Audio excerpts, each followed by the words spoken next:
আজ আমরা কলকাতা থেকে পুরী যাব।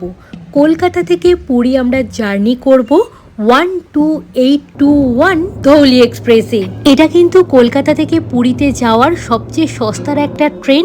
আজকে আমরা এই ধৌলি এক্সপ্রেসে জার্নি করব এবং জার্নির অভিজ্ঞতাটুকুই এই ছোট্ট ভিডিওর মারফত তোমাদের সামনে তুলে ধরবো। এই ট্রেন হাওড়া বা শিয়ালদা নয়, ছাড়ে সকাল 9টা বেজে 15 মিনিটে শালিমার স্টেশন থেকে। সকাল 9টা 15 ছেড়ে পুরীতে পৌঁছানোর সময় হচ্ছে সন্ধে 6টা বেজে 15 মিনিটে। একদম নির্ধারিত সময়ে আমাদের ট্রেন রওনা দিয়ে দিল শালিমার স্টেশন থেকে পুরীর উদ্দেশ্যে।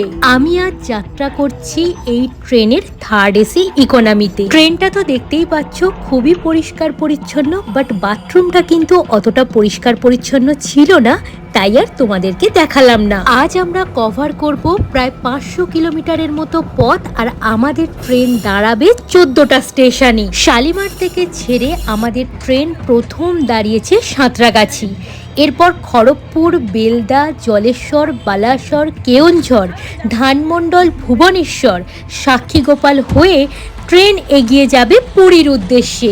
জগন্নাথের টানে পুরীতে বেশ কয়েকবার যাওয়া হলেও ধৌলি এক্সপ্রেসে কিন্তু এই প্রথমবার জার্নি করছি। ফুড অন ট্র্যাক থেকে আজকের লাঞ্চটা অর্ডার করেছি।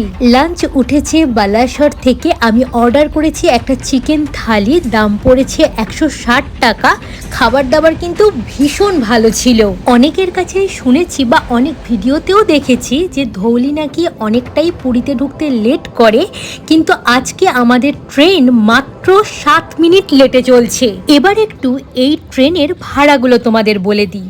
2S এর ভাড়া হলো 195 টাকা, সিসির ভাড়া হলো 695 টাকা, আর থার্ড এসি ইকোনমির ভাড়া হলো 785 টাকা। আমার তো ধৌলিতে জার্নি করার এক্সপিরিয়েন্স ভীষণ ভালো।